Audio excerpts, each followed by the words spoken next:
Hello students, welcome back to online companion commerce classes. मैं हूं संचिता, आपकी commerce teacher.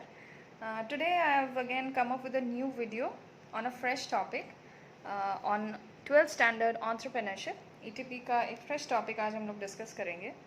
We were discussing chapter 6 on the previous video also. Previous day में भी हम लोग chapter 6 का डे 1 के कंटेंट को हम लोग डिस्कस कर रहे थे। And the chapter name is setting up of an enterprise, यानी उपक्रम की स्थापना। तो इससे पहले चैप्टर नंबर 5 में हम लोगों ने उपक्रम के चयन के बारे में सारे डिटेल्स पढ़े थे, किस तरह से सिलेक्ट किया जाता है एंटरप्राइज को और क्या क्या बातों को ध्यान में रख के सिलेक्शन किया जाता है। And in chapter 6 we are discussing setting up of an enterprise. एक बार सिलेक्शन हो जाने के बाद हम लोग एंटरप्राइज को क्रियान्वित करते हैं, यानी उसको सेटअप करते हैं एक्चुअल में, यानी actual setting up of an enterprise. तो इससे पहले वाले चैप्टर 6 के डे 1 के कंटेंट में हम लोगों ने डिस्कस किया था किस तरह से और किन किन बातों को ध्यान में रखते हुए किसी भी उपक्रम को सेटअप किया जाता है या उसको स्थापित किया जाता है। आज हम लोग चैप्टर 6 को ही हम लोग फर्दर करेंगे। Will be furthering and continuing chapter 6 content, the day 2 content today, which is execution of the project, यानी उपक्रम स्थापना का क्रियान्वयन। यानी अब हम लोगों ने ये बातों को देख लिया कि कौन कौन से फैक्टर्स उपक्रम की स्थापना को अफेक्ट करते हैं या कौन कौन से घटकों को ध्यान में रख के उपक्रम की स्थापना की जाती है। आज हम लोग पढ़ेंगे उपक्रम के एक्चुअल एग्जीक्यूशन को या एस्टैब्लिशमेंट को कैसे किया जाता है। ठीक है, यानी एक्चुअल में उपक्रम की स्थापना किस तरह से की जाती है और उसका क्रियान्वयन किस तरह से होता है। जैसे कि इससे पहले वाले वीडियोस में मैं हमेशा कहती हूँ कि the link for the notes will be provided to you in the description box as usual for your reference. You can screenshot it, you can download it, you can save it on your phone, or you can write it down in your own copies for your reference. Notes will help you to retain the topic properly and आप लोगों का एक substantial note भी ready हो जाएगा ताकि आप लोग एग्जाम से पहले उसको रेफर कर सकें। So now let's get down to the topic today. After submission of project report for registration, an entrepreneur starts the task of actual execution of the establishment of an enterprise. तो ये execution जो यहाँ पे मैंने क्रियान्वयन लिखा हुआ है, ये एग्जीक्यूशन को हिंदी में क्रियान्वयन भी कह सकते हैं आप। तो submission of the project report जो था, ये था हमारे एंटरप्राइज को सेटअप करने के लिए जो फैक्टर्स को हम लोगों ने डे 1 के कंटेंट में पढ़ा था, उसका लास्ट फैक्टर था प्रोजेक्ट रिपोर्ट। तो प्रोजेक्ट रिपोर्ट एक ऐसा डॉक्यूमेंटेशन होता है जिसमें an entrepreneur has to provide all the minute details of the enterprise और द बिजनेस दैट ही और she is trying to set up, जो कि रजिस्ट्रेशन के प्रोसेस में डाला जाता है रजिस्ट्रार के ऑफिस में। ठीक है, तो after the project report has been submitted for registration, अब एंटरप्रेन्योर के पास काम क्या होता है, उसको अब एक्चुअल जो एंटरप्राइज को सेटअप करना है या उसको लगाना है, ये काम उसको स्टार्ट करना है, यानी उस execution of the establishment of the enterprise, यानी उपक्रम स्थापना का क्रियान्वयन अब होगा। ठीक है, अब एक्चुअल में उनको उपक्रम या एस्टैब्लिशमेंट को बनाना है या स्थापित करना है। तो यहाँ मैंने एक डायग्रामेटिक प्रेजेंटेशन बनाया हुआ ताकि आप लोगों को इजीली थोड़ा पॉइंट्स या स्टेप्स समझ में आए। ये एक्चुअली स्टेप्स ही है, क्या क्या स्टेप्स होते हैं execution of the establishment of an enterprise के, ये मैंने यहाँ पे नोट डाउन किया हुआ है, आप लोग ध्यान से देखेंगे ज़रा। तो नंबर 1 जो यहाँ पे ये है क्या, प्रोजेक्ट या एंटरप्राइज के एस्टैब्लिशमेंट, यानी उपक्रम स्थापना का क्रियान्वयन जो होता है उसमें क्या क्या स्टेप्स होते हैं। Those steps have been written down here. The first step that we will discuss is arranging the site, यानी स्थान व्यवस्थित करना। ठीक है, तो पहला जो स्टेप है या पहला जो ये पूरे प्रोसेस का जो पहला स्टेज है, that is arranging the site, यानी उपक्रम को जिस स्थान पे आपको स्थापित करना है या उपक्रम को जिस स्थान में आपको लगाना है, द एंटरप्राइज, द एरिया और द लोकेलिटी और the location where you want to set up your enterprise, उसको पहले आपको ठीक ठाक से अरेंज कर लेना है। अरेंज कर लेना है यानी you will have to choose a location which has basic infrastructural facilities present, यानी जैसे कि ट्रांसपोर्टेशन हो गया, इलेक्ट्रिसिटी हो गया, वाटर सप्लाई हो गया, ये सारी चीज़ों का जो फैसिलिटी है, those facility should be easily available in the location of your enterprise जहाँ पे आप सेटअप करना चाहते हैं। प्रॉपर इंफ्रास्ट्रक्चरल फैसिलिटीज़ होने के फ़ायदे ये होते हैं कि आपको फिर इन सब चीज़ों के लिए ज़्यादा एक्स्ट्रा एफर्ट या एक्स्ट्रा हेडेक लेने की ज़रूरत नहीं है। अगर ट्रांसपोर्टेशन अच्छी है, बिजली पानी वगैरह अच्छे हैं, रॉ मटेरियल्स आपके समय से आप लाना ले जाना कर सकते हैं, प्रोडक्ट्स को भी मार्केट में समय से सप्लाई करवा सकते हैं। तो ओवरऑल एक ये कॉन्सेप्ट होना चाहिए कि the location that you are selecting for setting up of your enterprise should have good infrastructural facility and good connectivity to the nearby areas. ठीक है, दूसरा जो स्टेप है वो हो जाता है कंस्ट्रक्शन ऑफ द बिल्डिंग। अब तो आपने लोकेशन देख लिया कहाँ पे अपने उपक्रम या एंटरप्राइज को सेटअप करना है। अब आप देखेंगे कि बिल्डिंग को कंस्ट्रक्ट कैसे करवाना है। एक प्रॉपर बिल्डिंग या प्रॉपर एरिया प्लेस होना चाहिए ना जहाँ पे आप अपने प्रोडक्शन एक्टिविटीज़ को चलाएंगे। If you are an entrepreneur and you are setting up a business, your business will definitely deal in some product और सम सर्विस। तो ये अगर आप सर्विस भी डिलीवर कर रहे हैं तो भी एक सेटअप होना चाहिए, टेक्नोलॉजिकल सेटअप जहाँ पे कंप्यूटर्स वगैरह होते हैं ताकि आप सर्विसेज को डिलीवर कर सकें। या फिर अगर आप प्रोडक्शन या कोई प्रोडक्ट में डील कर रहे हैं तो there must be a proper production site for that product, manufacturing of that product. तो एक प्रॉपर बिल्डिंग होना चाहिए, ऑफिस वगैरह सब कुछ होता है उसमें। तो बिल्डिंग की स्थापना को आपको देखना है। तो कोई भी इंडस्ट्रियल एरिया में जहाँ गवर्नमेंट का परमिशन हो कि आप उस तरह के बिज़नेस को इस्टेब्लिश कर सकते हैं, वैसे एरिया को ही आपको चूज़ करना है। और या फिर उसके बाद आप ये डिसाइड आप करेंगे कि आपको बिल्डिंग कंस्ट्रक्शन करवाना है या फिर आप बिल्डिंग रेंट पे लेना चाहते हैं। दोनों चीज़ें हो सकती हैं। कंस्ट्रक्शन ऑफ द बिल्डिंग यानी भवन निर्माण, या तो आप भवन को निर्मित करवाइए या फिर ऑलरेडी अगर एग्जिस्टिंग है वहाँ पे कोई बिल्डिंग या कोई इस तरह का एम्प्टी कंस्ट्रक्टेड साइट, तो फिर उसको भी आप रेंट पे ले सकते हैं। आपको अपने काम के हिसाब से वो डिसाइड कर लेना है। Then we come down to the third step जो कि है सेटिंग अप ऑफ मशीन्स और इक्विपमेंट। बिल्डिंग आपका सॉर्ट आउट अगर हो जाता है, if your building gets sorted, उसके बाद आप क्या डिसाइड करेंगे कि आपको मशीन्स या इक्विपमेंट जिनके द्वारा काम वहाँ पे चलाना है, प्रोडक्शन एक्टिविटीज़ करने हैं या ऑफिशियल काम जो भी आपको करवाने हैं वो आपको सेटअप करवाना है, यानी मशीन एवं यंत्र की स्थापना। इसमें आपको देख लेना है कि आपको जो भी वेंडर कंपनी से या जो भी विक्रेता हैं उनसे जिनसे भी आप किसी भी तरह के इक्विपमेंट्स या मशीन्स वगैरह ले रहे हैं वो ट्रस्टवर्दी होने चाहिए और अच्छे आपको प्रोडक्ट्स वहाँ से मिलने चाहिए, यानी मशीन्स या इक्विपमेंट्स अच्छे आपको मिलने चाहिए ताकि वो लंबे टाइम तक आपको सर्विस दे सके। और काम करते समय यानी प्रोडक्शन करते समय देयर आर लेसर मिसहैपनिंग्स और एक्सीडेंट्स।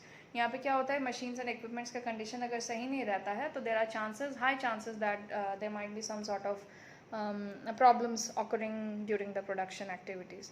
ठीक है, मशीन्स और इक्विपमेंट्स को आपको देख लेना है। यदि किसी मशीन में आपको प्रॉब्लम दिखती है शुरू में ही, फिर आप उसको रिप्लेस करवा सकते हैं अगर वैसा कोई कंडीशन रहा तो।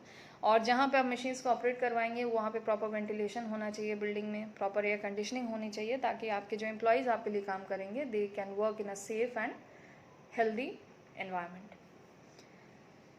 Then we have step number 4 that is trial production, जांच उत्पादन। अब साइट अरेंज कर लिया आपने, लोकेशन डिसाइड कर लिया, बिल्डिंग भी आपने डिसाइड कर लिया कैसे क्या करना है, उसके बाद मशीन्स और इक्विपमेंट्स को भी अरेंज करवा दिया। अब आपका जो 4th स्टेप है वो आपको करना है ट्रायल प्रोडक्शन यानी जांच उत्पादन। तो जांच उत्पादन मतलब क्या होता है, जब भी कोई एंटरप्राइज सेटअप होता है, we are talking about launching of an enterprise. ये पूरा जो एंटरप्रेन्योरशिप का अब तक हम लोगों ने पढ़ा है, हम लोग बेसिकली ये इन बातों के साथ डील कर रहे हैं कि जब एक एंटरप्रेन्योर नया बिजनेस सेटअप करता है तो उसमें क्या क्या स्टेप्स उसको करने होते हैं। यही पिछले 4-5 चैप्टर्स में हम लोगों ने डिस्कस किया। इसमें हम लोग डिस्कस कर रहे हैं कि एंटरप्राइज को सेटअप एक्चुअल में करेंगे तो उस समय हम लोगों को क्या क्या प्रोसेसेस करने हैं। तो पहला जो एकदम फर्स्ट इनिशियल प्रोडक्शन होता है, जो मेडन प्रोडक्शन होता है, उसमें एक ट्रायल प्रोडक्शन करके देख लिया जाता है। क्या देखा जाता है कि जिस तरह से आप प्रोडक्शन कर रहे हैं अपने प्रोडक्ट्स का, the products are matching the standard quality जो आपने पहले से सेट किया है, जो क्वालिटी स्टैंडर्ड्स आपने सेट किया है उन स्टैंडर्ड्स को मैच कर रहा है। मशीन्स इक्विपमेंट्स वगैरह आपके सही काम कर रहे हैं, इसीलिए ट्रायल प्रोडक्शन किया जाता है। ट्रायल प्रोडक्शन में सैम्पल प्रोडक्शन आउटपुट किया जाता है। एक ही बार में मास लेवल प्रोडक्शन आप कर लेंगे और अगर प्रोडक्ट सही नहीं बन पाया तो पूरा का पूरा आपका नुकसान हो सकता है या लॉसेस में जा सकता है। That is why the concept of trial production has been introduced. यहाँ पर क्या होता है, थोड़ा सा सैम्पल प्रोडक्शन करके देख लिया जाता है कि जिस तरह का प्रोडक्ट आप बनाना चाहते हैं, the product is matching those standards and the equipments and machines are working fine. ठीक है। तो फिर अगर उसमें कोई प्रॉब्लम्स नहीं है, प्रोडक्ट्स जो बन रहे हैं आपके ट्रायल प्रोडक्शन में, उसमें अगर कोई प्रॉब्लम्स नहीं है, you can then further continue with the mass production, जितना भी आपको बड़े लेवल पे प्रोडक्शन करना है. If there are certain defects that you find in the product और द प्रोडक्शन प्रोसेस और द मशीन्स और equipments, you can take further action likewise. आपको उसमें सुधारात्मक कुछ करना है तो आप कर सकते हैं, या फिर आपको मशीन्स में कुछ चेंजेस कराने हैं तो आप कर सकते हैं. प्रोडक्ट में कुछ आपको ठीक नहीं लग रहा है तो आप प्रोडक्ट्स में भी कुछ चेंजेस करवा सकते हैं. इसीलिए ये ट्रायल प्रोडक्शन या सैम्पल प्रोडक्शन करके देख लिया जाता है. Then we have packaging and distribution arrangement. एक बार ट्रायल प्रोडक्शन कर लिया आपने तो आपको पता चल गया कि वो सही है कि नहीं, फिर मास लेवल प्रोडक्शन आप करवा सकते हैं. मास लेवल प्रोडक्शन हो जाने के बाद you will have to focus on the packing and distribution arrangement, यानी पैकिंग एवं वितरण व्यवस्था में आपको ध्यान देना है. आजकल we are living in the era of marketing. आज के डेट में प्रोडक्ट का जो सेल वैल्यू होता है या प्रोडक्ट की जो पब्लिसिटी होती है, that is focused on more now days. आज के डेट में अगर प्रोडक्ट की मार्केटिंग अच्छी होती है तो प्रोडक्ट का कस्टमर बेस अच्छा बन जाता है. If the product is not marketed properly but the product is of a good quality, then the product might not do well with the customers. ठीक है. तो आजकल मार्केटिंग का ही ज़माना है, मार्केटिंग का ही टाइम चल रहा है. तो the product has to be properly packed and distributed. ठीक है. पैकिंग एंड डिस्ट्रीब्यूशन में क्या देखना है कि आप मास लेवल प्रोडक्शन जब करवा लिए तो उसके बाद आपको देखना है कि वो प्रोडक्ट का जो पैकेजिंग हो रहा है वो सही होना चाहिए, प्रोडक्ट सुरक्षित रहना चाहिए उस पैकेज में, और वो सुरक्षित तरीके से ट्रांसपोर्टेबल भी हो सके. यानी आपको पैकेजिंग इस तरह से प्रोडक्ट का बनवाना है, प्रोडक्ट के क्वालिटीज़ को या प्रोडक्ट के फीचर्स को ध्यान में रखते हुए आपको उसके पैकेजिंग को डिसाइड करना है. पैकेजिंग सिर्फ आउटर कवरिंग ही नहीं होता है, packaging also has labelling on it. यानी प्रोडक्ट से रिलेटेड सारे डिस्क्रिप्शन एक पैकेजिंग में होने चाहिए ताकि कस्टमर जब भी उस प्रोडक्ट को देखे उसको प्रोडक्ट से रिलेटेड सारे डिटेल्स उस पैकेजिंग में मिल जाए. तो the packaging has to be attractive as well as informative. ठीक है. फिर डिस्ट्रीब्यूशन के बारे में भी आपको थोड़ा देख लेना है कि किस किस जगह आपको डिस्ट्रीब्यूट कराना है, किस ट्रांसपोर्टेशन के मीडियम से, मोड से आपको डिस्ट्रीब्यूट कराना है, और किन किन मिडिल पर्सन से या इंटरमीडियरीज वगैरह से आपको डिस्ट्रीब्यूट कराना है. These are very essential decisions related to a product of an enterprise. ठीक है. पैकेजिंग एंड डिस्ट्रीब्यूशन को आपने सॉर्ट आउट कर लिया, उसके बाद आप देखेंगे एंट्री इनटू द मार्केट. अब आपको मार्केट में प्रवेश करना है. ये एक बहुत क्रूशियल स्टेज होता है. आपकी मार्केट में जिस तरह की पकड़ होती है उस तरह का आपका कस्टमर बेस बनता है. आपके प्रोडक्ट का क्वालिटी तो मैटर करेगा ही, उसके पैकेजिंग वगैरह का भी बहुत इंपॉर्टेंस रहेगा. And then comes the marketing part. आपने अपने प्रोडक्ट की मार्केटिंग किस तरह से की है, that will also decide whether the product is doing well in the market और नॉट. तो आप मार्केट को आप एंटर करना है, किस मार्केट में आपको अपने प्रोडक्ट को लॉन्च करना है, वहाँ कंपेटिटर्स का क्या कंडीशन है, आपके प्रोडक्ट के सब्सिट्यूट्स ऑलरेडी अवेलेबल हैं या नहीं है. उसके बाद आपको ये एक बहुत एडवेंचरस और बहुत एक रिस्की स्टेज होता है, this entry into the market. If in the initial stages the product does not do well in the market, तो फिर मार्केट का उस प्रोडक्ट का मार्केट में फ्यूचर भी थोड़ा अनसर्टेन हो जाता है. तो आपके प्रोडक्ट का ही फ्यूचर अगर मार्केट में अनसर्टेन है तो फिर आपके बिजनेस का भी फ्यूचर अनसर्टेन हो जाता है, क्योंकि customer base is the most important thing that a business organization has to establish in the initial days. ठीक है. आपको कस्टमर लॉयल्टी इंश्योर करना है, आपके प्रोडक्ट्स को पॉपुलर बनाना है आपको मार्केट में. लोग ऐसे ही आपके प्रोडक्ट्स को नहीं लेंगे क्योंकि ऐसे बहुत से प्रोडक्ट्स ऑलरेडी अवेलेबल है मार्केट में जो आपके प्रोडक्ट के सब्सटीट्यूट बन सकते हैं. Plus there is competition also. तो मार्केट में प्रवेश करने के लिए आपको शुरुआत के दिनों में बहुत कॉशियसली ये काम करना है. If you are launching a product into the market, new product को अगर आप लॉन्च कर रहे हैं. Customer feedback is also important. आपको समय समय पर फीडबैक लेते रहना है कि आपके प्रोडक्ट को कस्टमर्स किस तरह से रिसीव कर रहे हैं. What are their feedbacks, positive और negative, you will have to work on that. ठीक है. ये 6th स्टेप हो गया. ये हो गया पूरा का पूरा जो उपक्रम की स्थापना का जो क्रियान्वयन या आप एग्जीक्यूशन कह सकते हैं. All the steps are written over here. There are basically 6 steps for establishment of an enterprise. तो ये 6 चीज़ों को करने के बाद ही आपका प्रोडक्ट रेडी होता है मार्केट में एंटर करने के लिए. एंड देन जो भी होगा डिमांड एंड सप्लाई का जो एक्टिविटी होगा वो मार्केट में फ्री प्ले होगा, उसी से डिसाइड होगा कि आपका प्रोडक्ट फ्यूचर में मार्केट में कैसा कर रहा है. तो this is the initial setup और initial procedure of setting up of an enterprise that an entrepreneur is trying to establish. I hope ये टॉपिक आप लोगों को क्लियर हुआ है. you go through the video very nicely, and the notes that I've provided to you in the description box will also help you to understand the topic better. Uh, I hope the content has been made clear to you.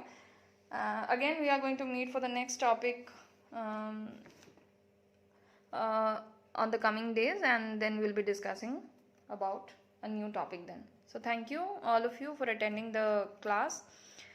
All of you take care of yourself and have a nice time.